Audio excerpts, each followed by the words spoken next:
محترم سامعین کرام، حضرت مولانا اعزاز علی صاحب نور اللہ مرقدہ دارالعلوم دیوبند کے ممتاز ترین اساتذہ میں ہیں۔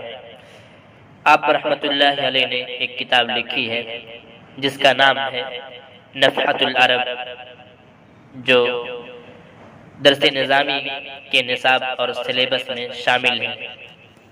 اس میں آپ رحمت اللہ علیہ نے ایک بہت ہی عجیب و غریب اور لطیفہ نقل کیا ہے، جسے سن کر شاید آپ بھی اپنی ہنسی نہیں روک پائیں گے۔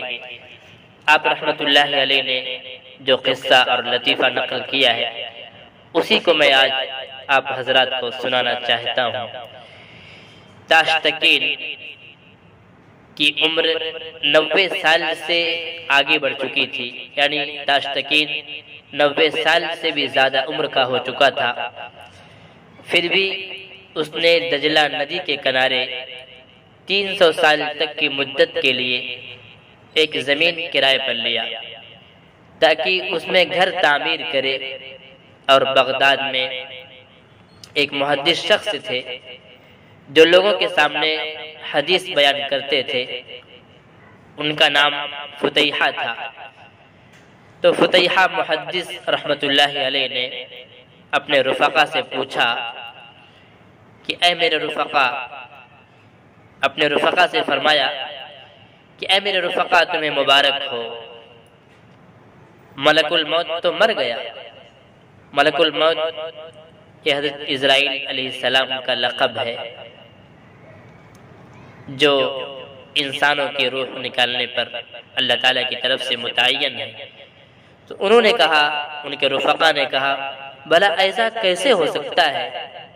تو فرمایا کیوں نہیں، تاشتکین جس کی عمر 90 سال ہے، اس نے 300 سال تک ایک زمین کرائے پر لی ہے۔ اگر اسے یہ معلوم نہ ہوتا کہ ملک الموت مر چکا ہے تو ایسا نہ کرتا۔ یہ سن کر ان کے تمام رفقا ہنس پڑے۔ اس کا خلاصہ کلام کیا ہے؟ یوں تو ہر شخص دنیا میں لمبی لمبی امیدیں باندھتا ہے، مگر تاشتکین ہر ایک پر بھاری ہے۔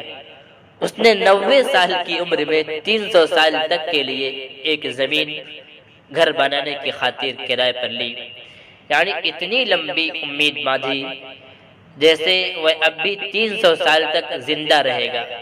ذرا سوچو تو صحیح کہ اس کی عمر ہی 90 سال ہے اور وہ 300 سال تک زمین کرائے پر لیتا ہے۔ اسی وجہ سے فتیحہ نامی محدث نے ازراہ مزاح اور مذاق کے اپنے شاگردوں سے کہا کہ ملک الموت تو مر گیا، اور جب شاگردوں نے تعجب سے پوچھا یہ کیسے ہو سکتا ہے تو فرمایا 90 سالہ بڈھے تاشتکین نے 300 سال کے لیے زمین کرائے پر لی ہے، تو اگر تاشتکین کو ملک الموت کے مرنے کا علم نہ ہوا ہوتا تو ایسا وہ کیوں کرتا؟